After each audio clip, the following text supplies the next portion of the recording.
We're back here in the studio to talk a bit about sports, and Cairo Stadium will hold the highly anticipated encounter between Egyptian giants Al-Ahly and the Tunisian Taraji in the semi-finals of the African Champions League. And joining us here in the studio is Mohamed Seif, ex-Goal International website correspondent and sports writer. Good morning. Good morning. It's great to be here.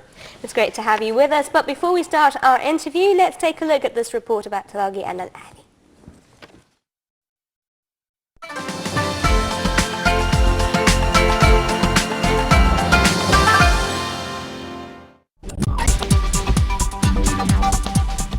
Ahly are to host tonight Esperance or Taraji of Tunisia in the first leg of their semi-final of the CAF African Champions League, with Algeria's Jeunesse Kabylie or Shabibat Al-Qaba'il flying away to defending champions TP Mazembe of DR Congo in the other last four tie. Although Al-Ahly are suffering from several absentees, suspended Hussein Ghali, injured Ahmed Hassan and Said Muawad, the Red Devils are willing to advance to the championship final. Ahly coach Hussam Al-Badri has been criticized for the indifferent form of the six-time champions, and his assistant Alaa Mayhoub both admitted they cannot afford to repeat their recent mistakes. Esperance were more impressive in qualifying for this stage of the competition, having topped Group A with 13 points from 6 matches.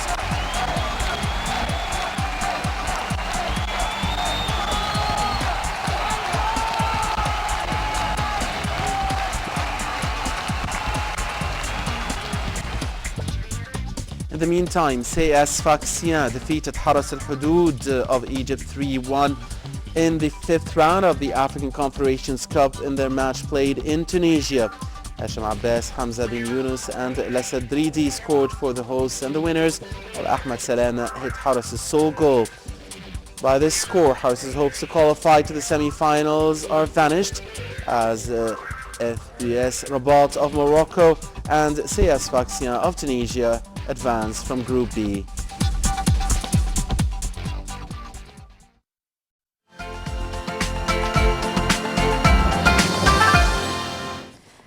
Welcome back. We have with us Mohamed Seif, ex-Goal International website correspondent and sports writer. Thank you again, Mohamed, for joining us this morning. Mohamed, how did the two teams do in the group stage so far, and what are your expectations for today's match? Well, it's been a tale of actually two stories from the group stages between Al-Ahly and Taraji or Esperance. The thing is, Al-Ahly finished second of the group with 8 points and managing only 2 wins from the group stages, while Taraji finished top of the group with 13 points. While in second place, Mazembe, the Congolian side, they finished second of the group. They were last year's champions as well. Again, Al-Ahly managed 2 wins from the group stages, managing only 8 points, and they just nipped it in there in second of the group, which was really weird because supposedly Al-Ahly are a strong team, and there was a lot of expectation regarding Al-Ahly and everything. So that was the main issue. They still finished top of the group.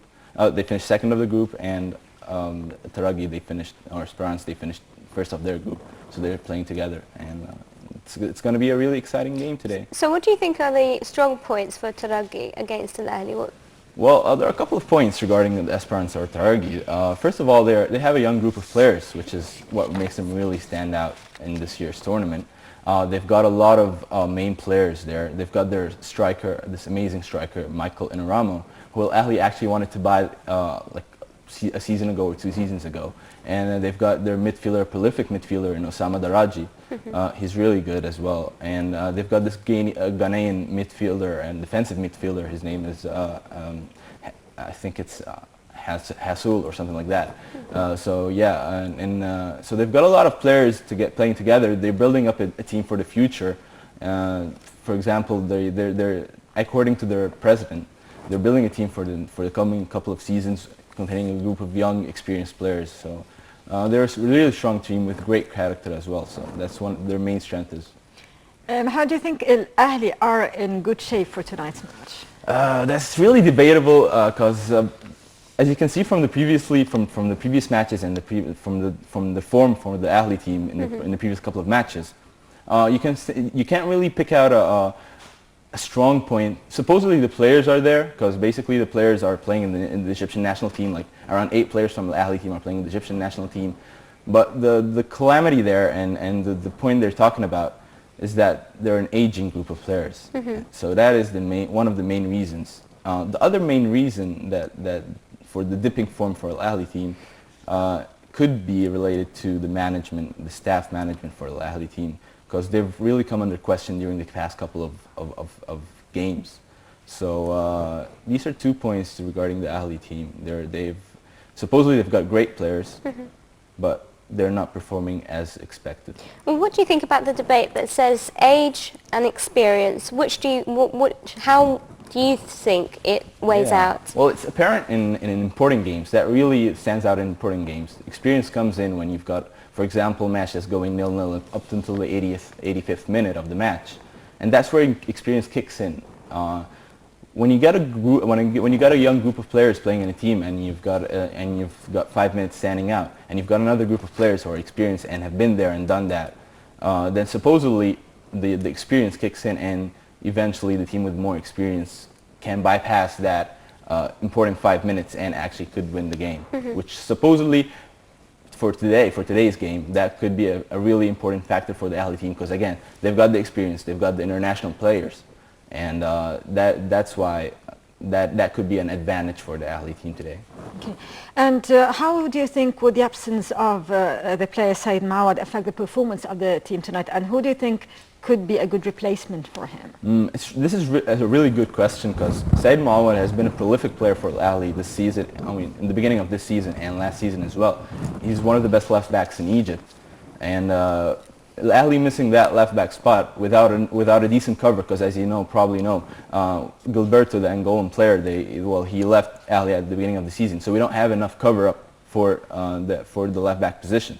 So you've got Said Mawad and you've got Ayman Ashraf, who's a really young player, and he didn't get the experience, which is again a really important part for the Ahly team today. So you can't really rely on Ayman Ashraf in playing in the left back spot, but at the same time, you have to cover up with, for example, Sharif Abdel Fadil. But again, if you do cover up with Sharif Abdel Fadil, he's a great center back, a great right back as well. But he's not a natural left footer, which is really the down point for playing in that position. So really have to see but probably he's going to play today, Sharif Abdel Fadil. He will be playing today. Okay, we've got actually Mr. Mohamed Abdelminam Shatta. He's over the phone. Hello and welcome. Hello, good morning. Good morning. So what are your expectations for today's match? Well, I think this match is going to be one of the biggest matches in this Champions League of the Confederation of African Football, because of the two teams and their big name in the continent, and how they were performing for the last 70 years, how they were doing very competitive matches together. The last one was 2007, I remember, when Al-Ahly had crossed this to go to the World Club Championship. Al-Ahly has got a problem because of his left side. As I was listening, Said Mawad was not going to be among the squad because of the injury, and Sharif Al-Fadil in this position, I want to commend him to be on the left side, but according to what I heard, that he played this sometimes in Ismailia before he came to Al-Ahly, but I think Hussam Al-Badri will try to function and give the roles for the players in order to just keep the formation on the most stable way. Okay. Captain Shatta, do such encounters, such matches between big teams like tonight's represent a headache or a festival for officials and a sports fan in Africa? You see, the African Champions League is one of the biggest inter-club competition in our confederation, and the image of this competition is rather worldwide, being seen by all the world. So I think CAF is very careful that these matches should be on the best organizational way, and it should not get into a lot of chaotic crowd or some other difficulties regarding the organization. And I'm sure that this encounter is going to be one of the biggest and the best in this Champions League competition. Well, Captain Shatta, let me finally just ask you again. I raised the point earlier about, is it about age or is it about youth? What do you think? I couldn't hear you well. I'm sorry. Is it about age or is it about experience rather? Or is it about being young, having young players? Which do you think? Which way does the ball really fall? There's a lot of noise and it's echo. I'm sorry. All right, well, thank you very much for joining us over the phone, Mr. Captain Mohamed Abdelmenem Shatta. Thank you very much.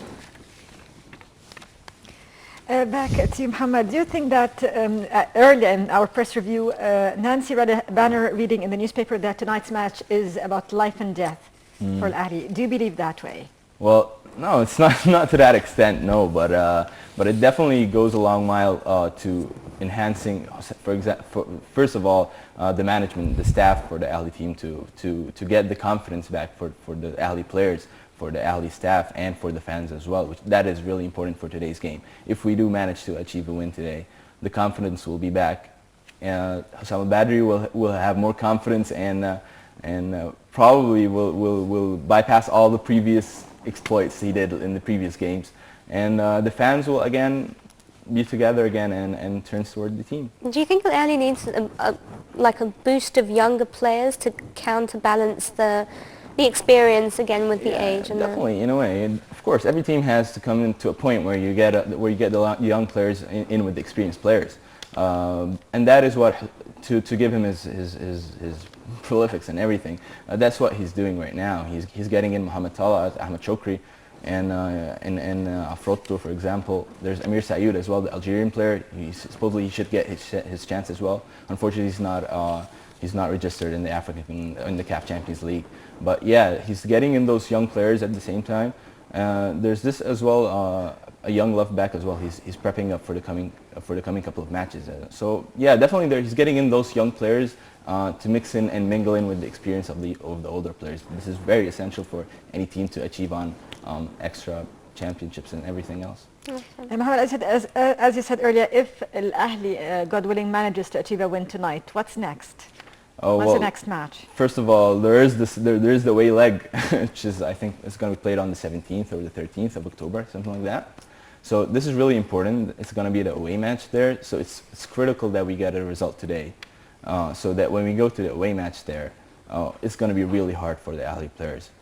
If we do manage to get past the semifinals and hopefully onto the finals, then that is going to be a different story. Definitely the confidence, the performances are going to be better. The confidence is going to be way up high. And hopefully, in my opinion, if we do pass the semifinals, the two important matches today and on the 15th, then hopefully we will win the championship. Well, hopefully we hope for some good news tonight. Mohamed Seif, ex-Goal International website correspondent and sports writer, thank you so much for coming into the studio. Thank you. It's great being here. Thank you very much. Thank you. Well, our next segment is Around the World. Do stay tuned.